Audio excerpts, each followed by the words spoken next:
Code talker. Haven't seen you eat a single thing since you got here. Let me guess. Photosynthesis? Oh? What makes you say that? Well, a long time ago, I knew someone with a similar ability. Well, you are correct. Most of my body is covered with parasites. I supply them with water, and in return, I receive sugars they produce when exposed to light. It isn't just my skin either. The parasites also act as my eyes. They have replaced many of my internal organs as well. It is thanks to them that I live on after over a century. How did you obtain them anyway? Through your research? I would like to say as much, but there is more to it than that. Let me take you back 20 years. I had hit a dead end with my parasite research. Then I was approached by a foundation. They said they had a sample of an unusual strain of parasite. Which foundation? Apparently, they had links to ARPA. But that is all I learned. I was somewhat ignorant of the ways of the world. Just being able to study it was enough for me. Yeah, I've heard that before. Go on. Half in doubt, I visited them to discover the body of an old man. Well, to be precise, his partial remains. A collection of parts, you could say. The man had died in an explosion. An old man, you say? His flesh had not decomposed. In fact, the tissue's cells were still metabolizing. The parasite had infected, or should I say assimilated with, the tissues, and was keeping them alive. I became obsessed with studying the body parts, foregoing food and even sleep. Every day was filled with new discoveries. The parasite's biology, internal anatomy, life cycle.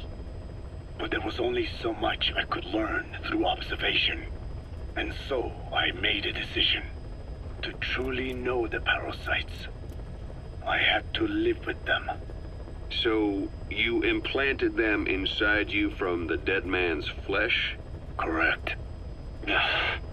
It was quite a gamble, whether or not they would adapt to me. But fortunately, it appears I was compatible with them. Or perhaps, through my many years of research, my immune system learned to tolerate them. Were they that body's only parasite? Yes.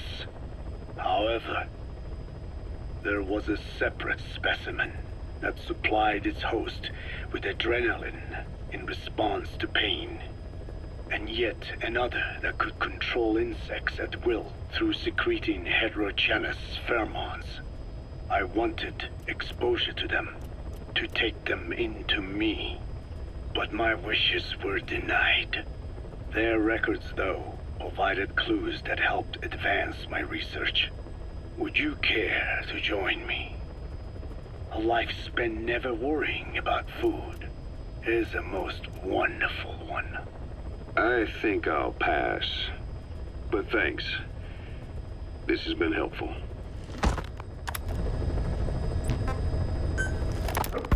The one that covers. The parasite that lives on the surface of the skull's bodies is what gives them their power. Similar to my children who live in my skin. I modified the parasites I isolated from the body of that old man, differentiating them with various abilities. One that can blend perfectly into its surroundings by exposing the pigments in its cells at will. Another that, by harboring multiple species of metallic archaea, can oxidize and reduce metal. Isolating the one that covers and transplanting it into an artificial medium should provide the same abilities as the skulls, but they can only subsist within a human body. Once transplanted into the medium, they will eventually die. Another thing, the weakness of the one that covers is desiccation. Their surface moisture loss is greater than ours. The reason they give off mist is to alleviate this by releasing the salts inside them as microparticles. Water vapor condenses around them, appearing as mist. But this dries out the atmosphere until they cannot even produce mist. And once their supply of water from the host runs out, the parasites are in danger. They, along with their host, enter a form of suspended animation. However, a similar effect occurs if they come into contact with a large amount of water. Rain, for instance, the one that covers will temporarily abandon other processes in its eagerness to absorb the water. Pitijolone. Make the weather your ally.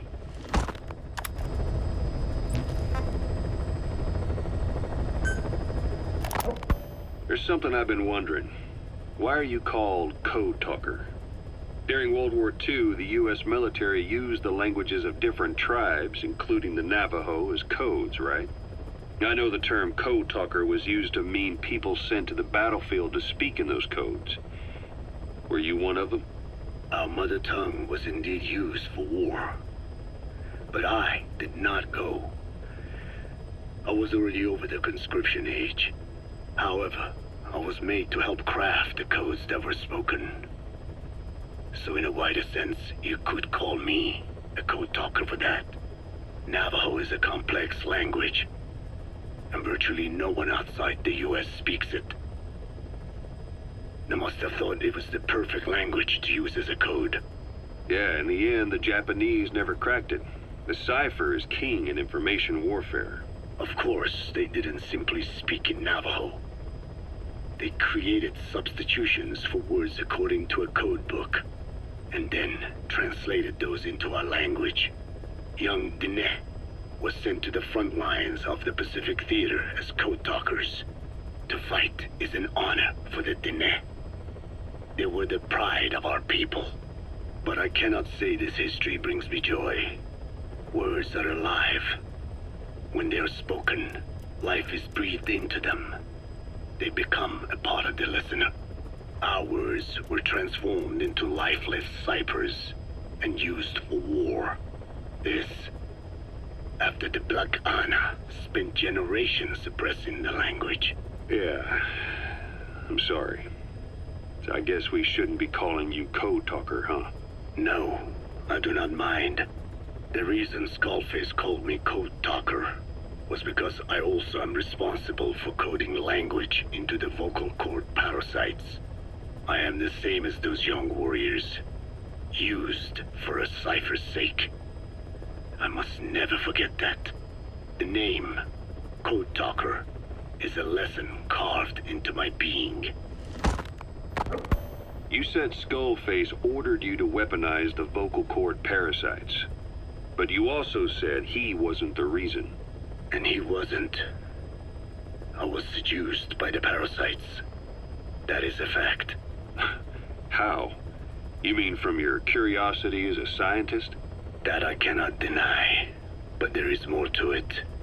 The story goes back to the 19th century, to my earliest memory.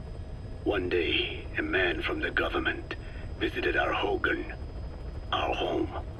I cried as he yanked me from my mother's arms and took me away to an Indian boarding school. From that day forward, I became George. This was the name my teacher gave me. I was forced to give up my Diné name, forbidden from speaking anything but English. If we dared utter a word of filthy Navajo, the teacher made us eat a bar of soap. Yeah, that was the U.S. government's education policy for Native Americans.